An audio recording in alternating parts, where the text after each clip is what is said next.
Sa pagsakop kan Espanya sa Pilipinas, ako ipinadara, tanganing pabalangibog, ang sa iyang mga tataramon, hulit ay ipinagkait sa inda ang maparani sa iya. Sa kadahilanang may gustong magpabisto bilang saro asin makapangyarihan na naglalangkan gabos. Kaya ako uyadigdi para siya ipabisto asin mabisto ang Kristyanismo.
Patindog po ang gabos sa satuyang pupunan ang banal na misa.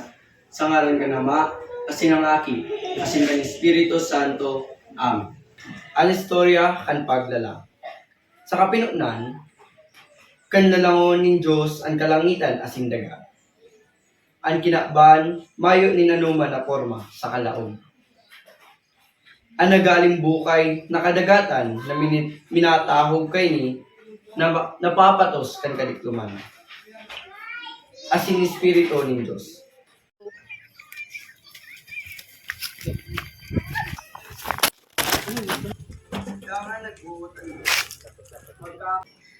Padre! Padre, pasensya na kung nahuri ako. Hulita, may gusto makisaro sa satuyang pagtubod. Madyala ka mo, asin sa kuya ng ipapadagos, ang banal na misa, asin daw ganindo, ang tataramon, kan kagurangan. Daman nagbuutan Diyos, magkakaibuaning kaiwasan, na masuhay, kan katubigan, tanganing mamugtakin. Tunga sa kalangitan, ang mga ilaw, tanganing masuhay ang nandaw sa bagay. Asin tanganing maaraman, kunwarin mapon ang mga aldaw, ang mga taon, pati ang mga panahon. Magliliwanag ang mga inig sa kalangitan. Pakatapos kang misa. Padre, ako po mahagad din dispensa, tahuli gusto ko pong masimbagan ang sasakuyang mga kahaputan. Ano po ang Diyos? Isay po ini. Sa kuya kong tatawanan ni mga kasimbagan ang sa imo pong mga kahabutan. Hali po mismo sa banal na kasuratan. Di ka magtubod sa ko, wanang isisimbag ko sa imo hali sa sakuya. Kundi, huli ta mga kasimbagan na ini, hali mismo sa Diyos, asin sa banal na kasuratan. Pinian mga tataramon na sa iyang binutasan. Ako ang naglalang kan gabos na bagay. Ako ang naglatag kan langit, asin ako ang naglalang kan kinakpa. Asin siya ang satuyang kaligtasan. Mas pinili niyang ipapako ang sa diri niya para matubos ang satuyang kasalan. Siya ay mayong katapusan, makapangyarihan, asin araman gabos. Iyo ini ang mga tataramon na sa iyang binuksan. Kanagsunod nga aldaw.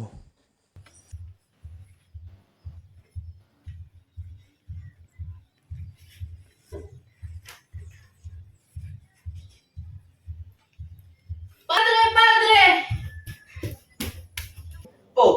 Jacinta, napaligdi ka. Anong say mong kaipuan? Stephen, pakigilid mo na kan sa kuyong gamit. Pero wag ang pagal-pagal ka. Tukawin mo.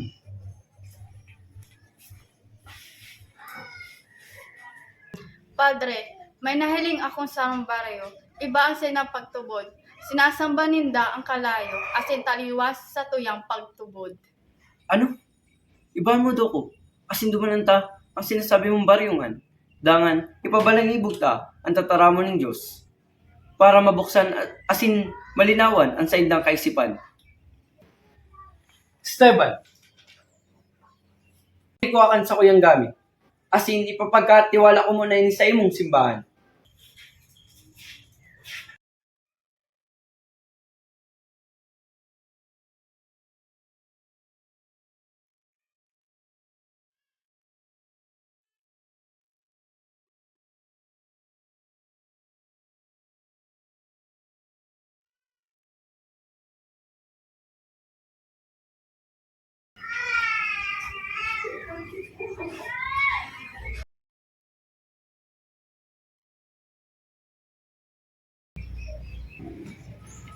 Mus na, tama-dumaan na kita.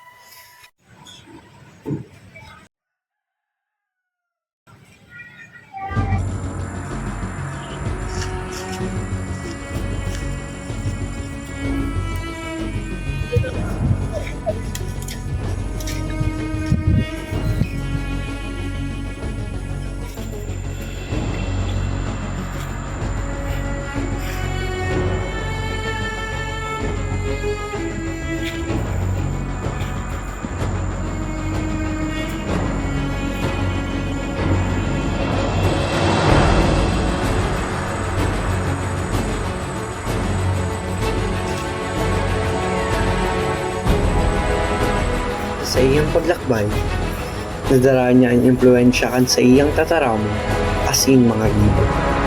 Dahilan na ang mga taong nasasabatan niya, nagbago ang sa indang pagtubod, asin pananaw sa buhay.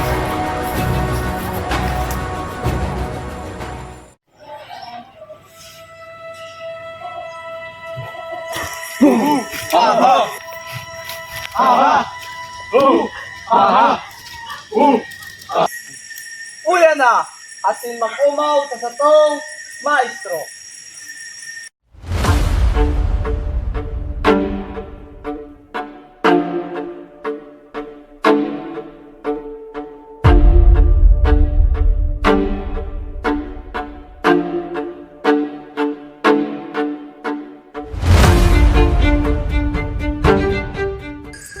Ako bilang sa indong maestro, uni na ang satuyang kalayo. Bilang sa indong maestro, sambahon nindo ang satuyang kalayo. Tayo ini ang nagtataong liwanag sa mga tao. Ngunya na banggi, mag-umaw asin mag-ugma sa kalayo.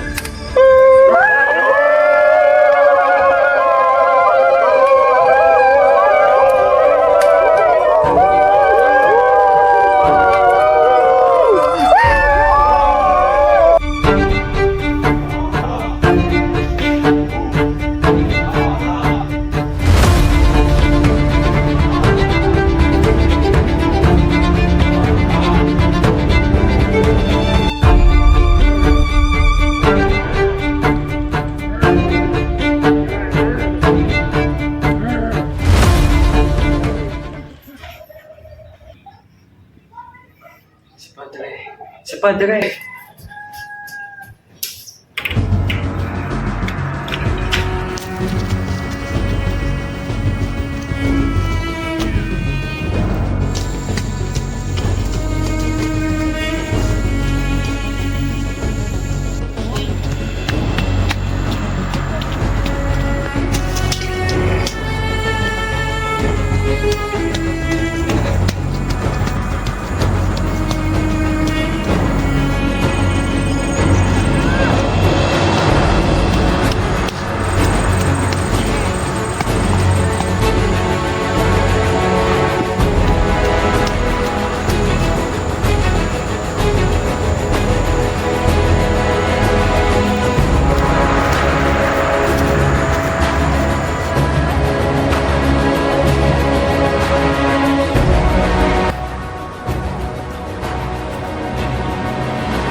Isuko mo ng gabos, magpaingalo at sindang ugunin sa kuyang mga sasabihin.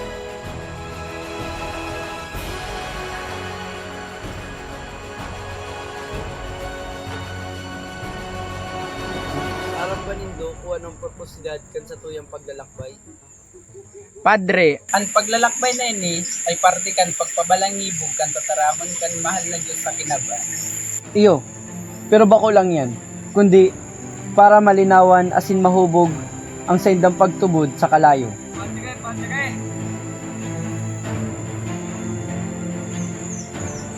Stefan, di ba dapat yung kasisimbahan? Ito yung kay Padre, may marat ako na piniturugan.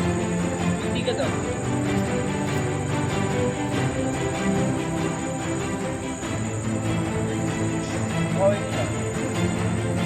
Okay mo. Esteban, ano itong sabi mo sa kuyang may napangiturugan kang maraw? Padre, napangiturugan ko ang mga tao na sisimba sa kalayo. Kasing garong may mangyaring marao.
Padre, kuya na napangiturugan ko na nagsasamba sa kalayo.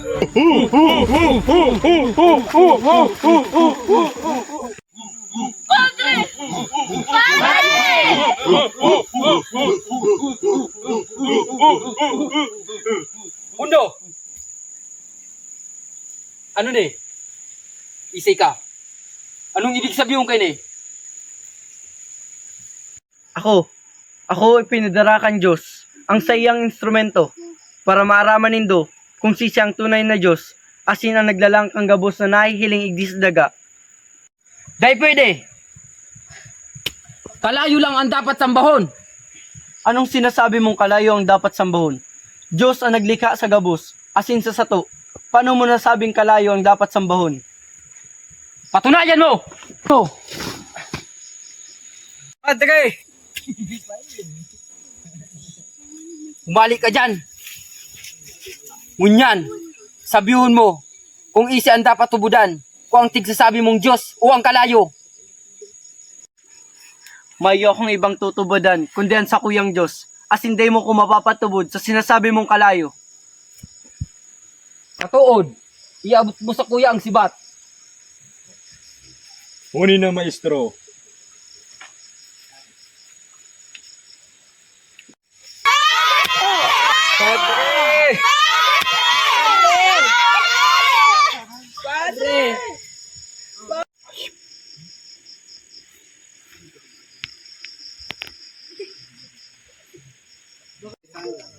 Kain po.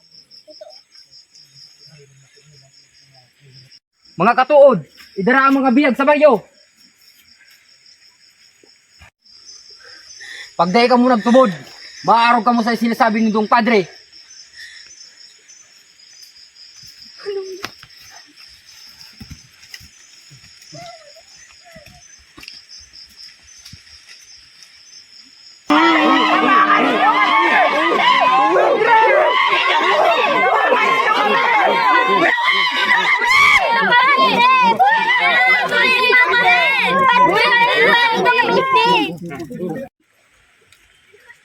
Hain ang binibis ni Dong Diyos. Ha! Hain! Ang kalayo sana ang satong sasambahon asin luluhudan. Oraot ka!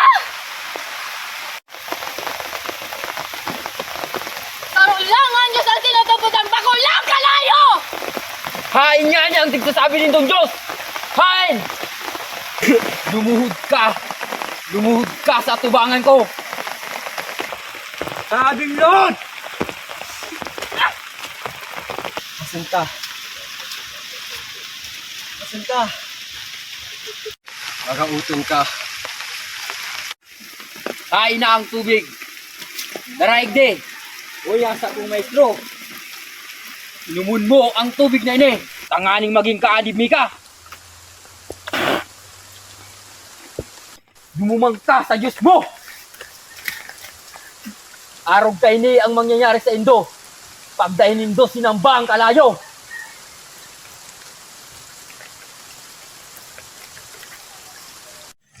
Diyos ko, Diyos ko.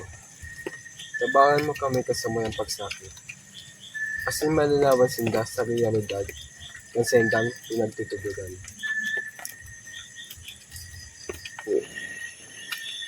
Nakikiuli ako. Kansay mong konsyensya. Sa ngaran ng Diyos, natapuson ang dakulang kahibangan nangyayari igdi. Umalo ka. Tabakan madam kita kan sa kulang ng gusto.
Ano ini?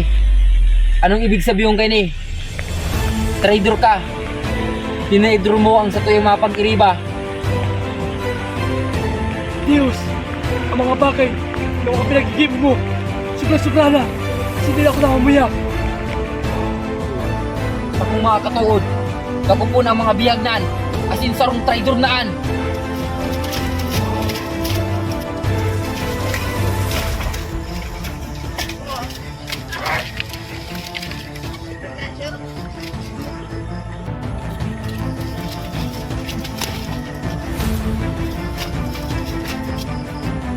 Anong kahunyan?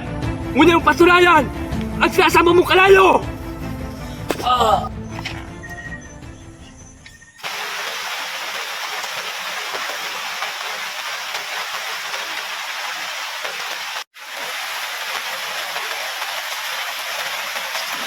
Huli kan sa iyang konsensya, asin pagkamulat sa katotohanan. Ang saro sa mga tagasunod, nagdesisyon na palayaon ang mga bihag, asin tinabangan sinda na makadulag. Tinuos niya ang hustisya asin ginadaan sa iyang maestro, bilang balo sa mga sala kaning nagibo. Sa katapusan, tinawanin danin maray na lubong si Padre Ignacio. Ang misyon niya na linawon ang pagtubod kan mga nagsasamba sa kalayo, nangga na daay nagresulta sa kamarayan, kundi sa kadakulang pagbabago. Sa laog kan panahon, sa rosa sa iyang pinakamasidhing estudyante, si Esteban, namulat asin ipinadagos ang banal na misyon ni Padre Ignacio. Huli sa saindang dedikasyon, nagdakol asin nagtarakatan ang Kristyanismo sa bilog na Pilipinas. Ang mga taong na naimpluwensyahan kan saindang tataramon, nagbago ang buhay, naguswag asin naglago. Tanganing ipadagos ang pagdarakan matanos na pagtubod sa masunod na henerasyon.